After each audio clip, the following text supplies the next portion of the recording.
Good afternoon all of you. तो बच्चों जो हम पढ़ेंगे व्याकरण पद्धति। इससे पहले हमने हिंदी शिक्षण पद्धति का अर्थ समझा है और प्रत्यक्ष पद्धति को भी हम समझ लिया होगा आपने। तो आज जो हम समझेंगे वो समझेंगे व्याकरण पद्धति। तो क्या है कि ये व्याकरण पद्धति, इसे अंग्रेजी में डायरेक्ट मेथड भी कहा जाता है तथा ग्रामर मेथड भी कहा जाता है। और इस पद्धति में अहिंदी भाषी विद्यार्थियों को उनकी मातृभाषा के माध्यम से हिंदी भाषा सिखाई जाती है।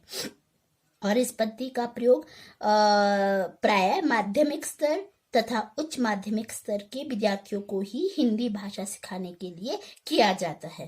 प्रत्यक्ष, जिस तरह से आपको अभी समझाया था मैंने कि प्रत्यक्ष जो पद्धति होती है वो तो छोटे बच्चों के लिए यूज की जाती है, और जो ये व्याकरण पद्धति होती है तो ये व्याकरण पद्धति माध्यमिक स्तर तथा उच्च माध्यमिक स्तर के विद्यार्थियों को हिंदी भाषा सिखाने के लिए इसका प्रयोग किया जा सकता है, क्योंकि इस स्तर तक वे अपनी मातृभाषा के व्याकरणिक नियमों से परिचित हो चुके होते हैं।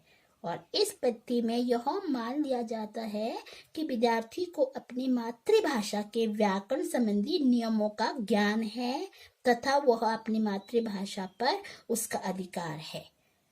ठीक है। और अपनी मातृभाषा के माध्यम से वह हिंदी भाषा भी सीख सकता है। तो ऐसी स्थिति में जो हिंदी अध्यापक होता है विद्यार्थियों को हिंदी भाषा व उसकी मातृभाषा के समान व्याकरणिक नियमों से भी परिचित करवाता रहता है। और जिस तरह से मैं एक उदाहरण से आपको समझाती हूँ कि बांग्ला भाषा हिंदी भाषा में वाक्य संरचना समान है। क्या है? जैसे कर्ता प्लस कर्म प्लस क्रिया। तो इसके पश्चात यह विद्यार्थियों की मातृभाषा के किसी एक वाक्य को हिंदी भाषा में रूपांतरित करने के लिए कहता है तथा यथासंभव उनका मार्गदर्शन भी करता है।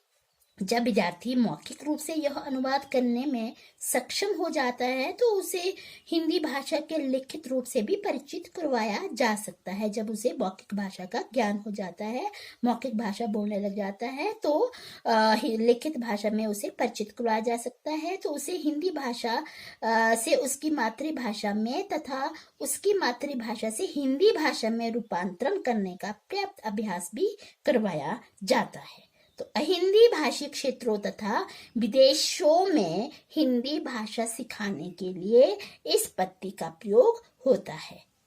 तो बच्चों ये क्या था? व्याकरण पद्धति। तो ये अब इसके क्या समझेंगे हम, व्याकरण पद्धति के गुण क्या है। तो व्याकरण पद्धति के गुण है, फर्स्ट कि यह पद्धति प्रमुख शिक्षण सूत्र, जैसे शिक्षण सूत्र मैंने आपको कराया भी था तो आप समझ गए होंगे। तो शिक्षण सूत्र कौन सा? कि यह पद्धति शिक्षण सूत्र ज्ञात से अज्ञात की ओर पर आधारित है। इसमें विद्यार्थी अपनी मातृभाषा ज्ञान के बल पर हिंदी भाषा सिखाने का क्या करता है? प्रयास करता है। और वह प्रभावशाली, यह जो व्याकरण पद्धति है तो यह प्रभावशाली पद्धति है। सेकंड है, विद्यार्थियों को हिंदी भाषा के वाक्य विन्यास आदि ज्ञान से भी प्राप्त किया ज्ञान सुगमता से आसानी से प्राप्त हो जाता है। थर्ड है कि इस पद्धति द्वारा कम समय में हिंदी भाषा का समुचित ज्ञान दिया जाता है। फोर्थ है कि इस पद्धति द्वारा विद्यार्थी को हिंदी भाषा के नियमों शब्दों पर चिंतन मनन करने का पर्याप्त अवसर भी उन्हें मिलता है और वह रुचि के साथ हिंदी भाषा सीखने का प्रयास भी करता रहता है। अब फिफ्थ की इस पद्धति द्वारा हिंदी शिक्षण का कार्य अपेक्षाकृत सरल और सहज हो जाता है। अगर व्याकरण के नियम ना हम करते तो क्या होता है? मुश्किल हो जाता है। तो व्याकरण के नियमों के आधार पर ही भाषा सरल और सहज बन जाती है सीखने में। तो अब आता है इसका दोष क्या है कि व्याकरण पद्धति के दोष। तो इसके निम्नलिखित दोष है। फर्स्ट है कि इस पद्धति का सबसे बड़ा दोष यह है कि अहिंदी भाषी, जहाँ पे हिंदी भाषा नहीं बोली जाती है, ऐसे में विद्यार्थी हिंदी भाषा का प्रयोग करते समय मातृभाषा के प्रभाव में रहता है तथा उसका जो हिंदी उच्चारण मातृभाषा से प्रभावित व अशुद्ध रहता है। सेकंड है कि जो इसमें विद्यार्थियों को दोहरी मानसिक क्रिया करनी पड़ती है। और यानी उसको व्याकरण में हिंदी भाषा को भी सीखना पड़ता है और दूसरे उसको भी सीखना पड़ता है। तो अतः यह मनोवैज्ञानिक आपत्ति नहीं कही जा सकती। थर्ड है कि शाब्दिक अनुवाद से हिंदी भाषा का सौंदर्य क्या हो जाता है, नष्ट हो जाता है।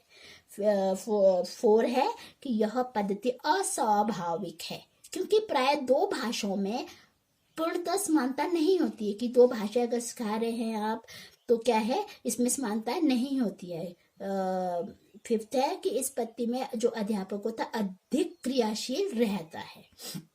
और सिक्स है कि यदि बालक की मातृभाषा तमिल, फ्रेंच, जापानी आदि है तथा हिंदी भाषा के व्याकरण संबंधी नियमों में समानता नहीं है, तब ऐसी पद्धति द्वारा विद्यार्थियों को हिंदी भाषा का समुचित ज्ञान नहीं दिया जा सकता है। तो क्या हुआ बच्चों, ये था आपका व्याकरण पद्धति।